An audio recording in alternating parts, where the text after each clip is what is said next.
Galera, nossa aula hoje vai ser sobre estequiometria, tudo bem? Vamos lá. Estequiometria nós vamos ter que seguir esse passo a passo, tudo bem? Basicamente é uma coisa que a gente vai fazer em todas as questões. Mesmo nos casos especiais, nós vamos seguir esse passo a passo, beleza? Vamos ler não, já vamos direto para a questão e eu vou falando com vocês o que é cada passo a passo, beleza?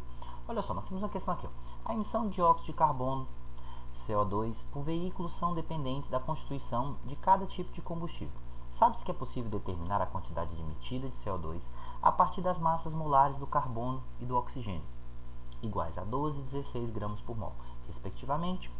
Em uma viagem de férias, um indivíduo percorreu 600 km em um veículo que consome 1 litro de gasolina a cada 15 km de percurso. Considerando que o conteúdo de carbono em 1 litro dessa gasolina é igual a 0,6 kg de massa, a massa de CO2 emitida pelo veículo no ambiente durante a viagem de férias descrita é igual a... Vamos lá. Primeira coisa, destacar as informações. 1 litro, 600 km, 15 km, 0,6 kg, beleza? Temos as informações aqui e vamos anotar essas informações. Vamos lá. 1 litro de gasolina anda 15 km. Ele falou que vai percorrer 600 km. Ele falou para a gente também que 1 litro de gasolina tem 0,6 carbonos. Não é isso? 0,6 kg de carbono. O que a gente pode fazer? Descobrir, primeira coisa, o volume de gasolina que ele vai usar na viagem inteira. Vamos descobrir, nesse caso, que é 40 litros. Tranquilo? Nós também podemos descobrir aqui agora que 40 litros vai ter uma certa quantidade de carbono, que nós vamos chamar de Y. Vamos descobrir que Y é 24 kg de carbono. Tudo bem? Essa parte aqui é só a parte matemática, não teve nada de estequiometria aqui não. A estequiometria mesmo vai vir aqui, ó. O primeiro passo é escrever a reação balanceada. Se a reação você pode montar ela sem balancear e depois balancear, não tem problema. Mas no final, né, na hora que for fazer a conta, tem que estar balanceada. Nesse caso já está balanceada, tudo bem? Depois nós vamos marcar as substâncias que nós vamos calcular. Mas não basta marcar, nós temos que escrever o que a gente vai calcular. Nesse caso, nós vamos calcular a massa. Porque a questão falou tanto massa de carbono quanto massa de CO2, beleza? A massa, beleza, que a gente escreveu, nós vamos pegar e vamos fazer a primeira linha da regra de 3 com os dados da reação química. A massa do carbono é 12, enquanto a massa do CO2 é 44, tudo bem? Já a segunda linha da regra de 3, nós vamos pegar os dados do enunciado. O enunciado nos informou várias coisas para nós chegarmos à conclusão que, durante a viagem toda, foi queimado 24 kg de carbono.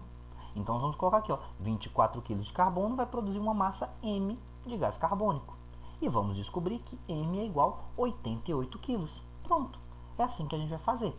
A primeira parte que a gente fez a conta ali é porque a questão quis envolver um raciocínio, né, simples aí de regra de 3. Não é estequiometria essas duas primeiras contas que eu fiz, não. É matemática, tudo bem? A estequiometria mesmo é essa nossa terceira conta aqui, nesse terceiro cálculo, beleza? Vamos para outro exemplo.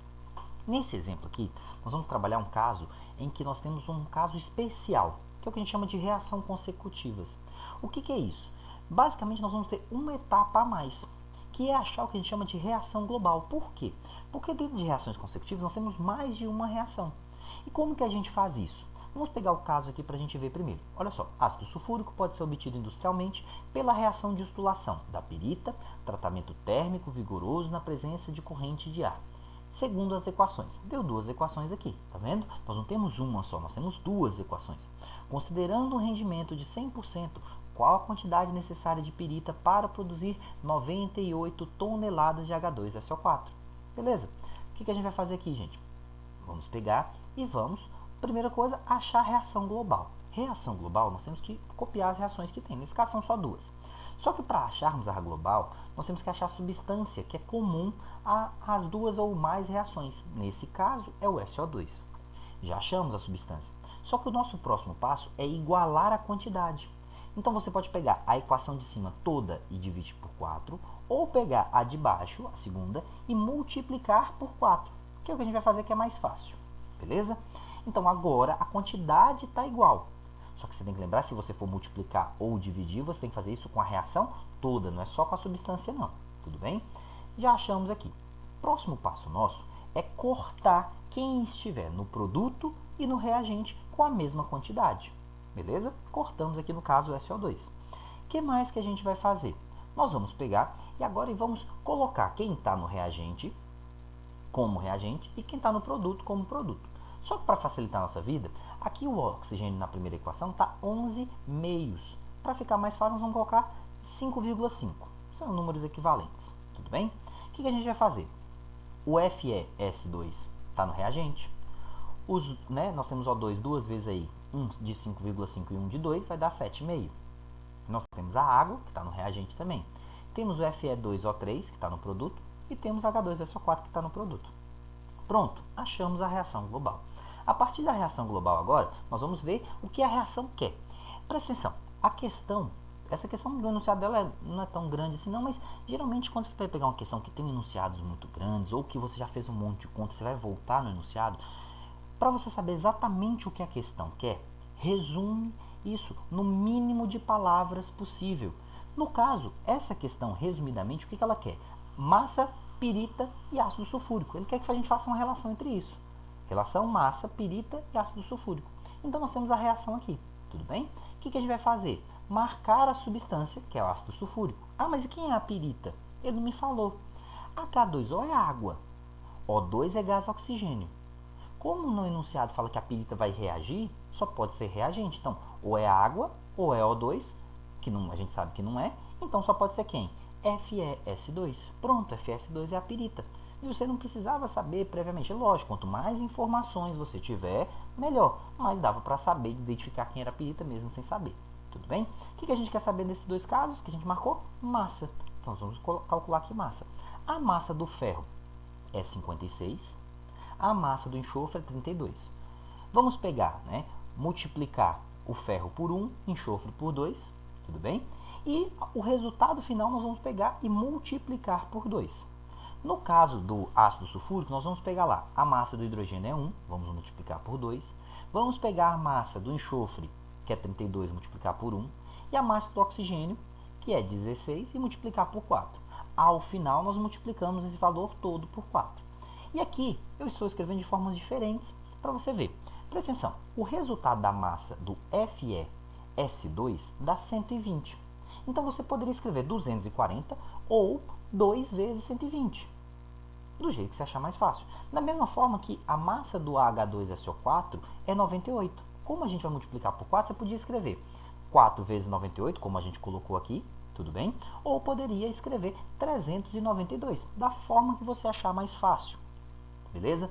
Então, é importante você escrever. Eu acho mais fácil, nesse caso, escrever 4 vezes 98, porque lendo o enunciado, a gente já viu lá que ele também deu 98. No caso era tonelada, mas não tem problema. E qual a vantagem de colocar isso aqui? Porque a gente pode vir aqui e cortar o 98. Pronto. Vai ficar mais fácil a nossa conta aqui agora. Nós vamos pegar e vamos achar que x vai ser igual a 60 toneladas. Essa é a nossa resposta. Então, nós precisamos de 60 toneladas. Deu para entender? Vamos para outro exemplo aqui. Só que aqui agora é de reagente em excesso. Primeira coisa, as questões, elas vão dizer para você de forma indireta que pode estar diante de um reagente em excesso. Estando diante de uma possibilidade de reagente em excesso, você tem que confirmar se realmente há um reagente em excesso, para ignorar quem é em excesso e trabalhar com o que está em falta, que é o que a gente chama de limitante. Como que nós fazemos isso? Vamos ver os exemplos aqui. Temos a questão, o H2S reage com SO2 segundo a reação 2H2S mais SO2, formando 3S mais 2 águas. Dentre as opções abaixo, qual indica o número máximo de mols de S que pode se formar quando se fazem reagir 5 mols de H2S com 2 mols de SO2? Primeiro, lendo o enunciado, já dá para você ter ideia de que pode ser um caso de excesso. Porque aparece essa palavra máximo. Quando aparece a palavrinha quantidade máxima, normalmente estamos diante de um quadro de reagente em excesso. Existe outra dica para vocês também. Vamos lá, primeiro passo, copiar a reação, certo? Copiamos a reação. Depois a gente copia a reação, o que nós vamos fazer? Nós vamos marcar as substâncias que a gente quer calcular, não é isso? E no caso aqui vai ser o H2S, o SO2 e o S. No caso, nós vamos trabalhar com mol das três coisas aqui. Ele está perguntando mol de S, falou que a gente tem mol de H2S e falou que a gente tem mol de SO2. A outra dica é justamente isso. Quando nós marcarmos mais de uma substância, normalmente a gente só marca duas, como a gente viu nos outros exemplos aqui. beleza? Quando acontecer isso, o que a gente vai fazer? Nós provavelmente estamos diante de um caso de reagente em excesso, então nós temos que conferir se realmente isso está acontecendo. O que nós vamos fazer? Nós vamos pegar e vamos agora conferir.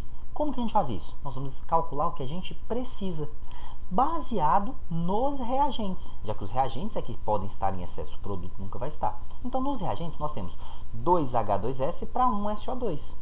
Nesse caso, nós temos aqui, ó, ele falou 2 mols de SO2. E podemos descobrir uma quantidade Y. Então, por que você já não colocou o valor que ele deu de Y aí, de H2S? Porque se eu colocar os dois valores, vai dar errado, não vai dar para fazer conta nenhuma. Tudo bem? Então, por que eu escolhi o SO2? Eu vou mostrar, você poderia fazer a conta com o SO2, né, que ele deu o valor do SO2, ou com o valor do H2S. A nossa conclusão final é a mesma.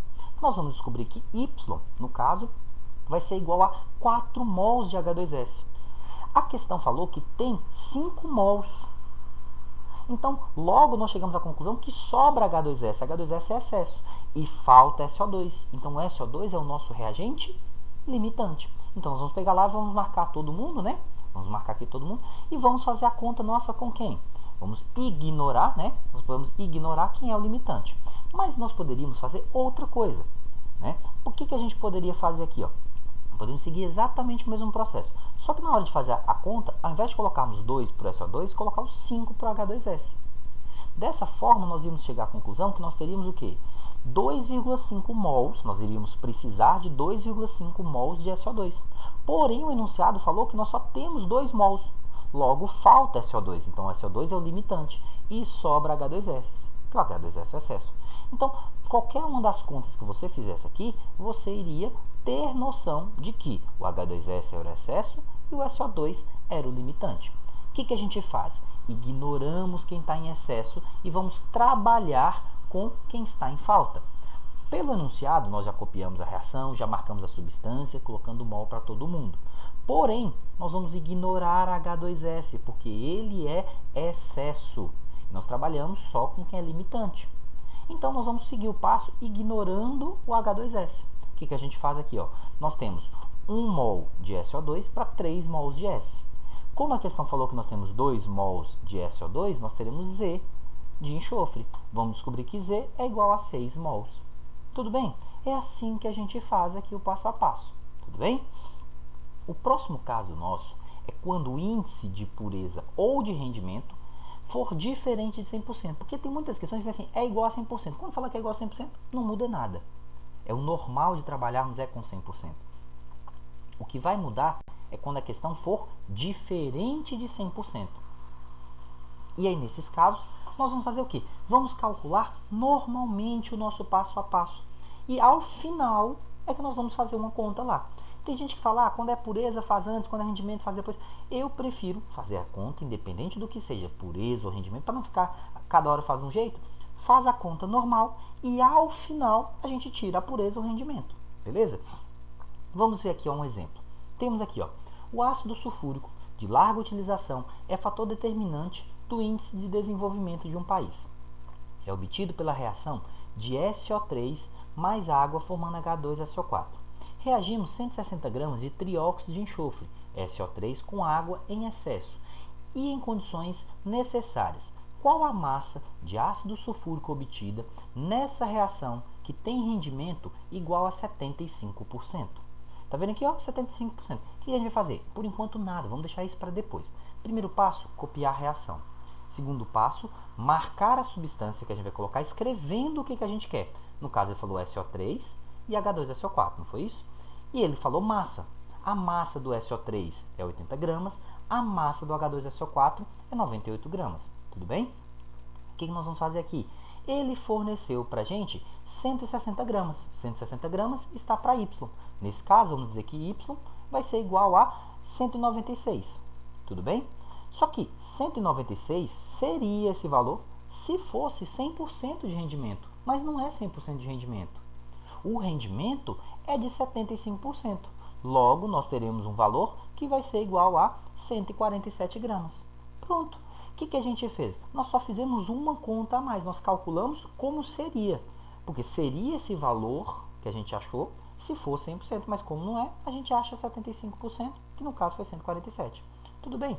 Galera, nos vemos aí nos próximos vídeos.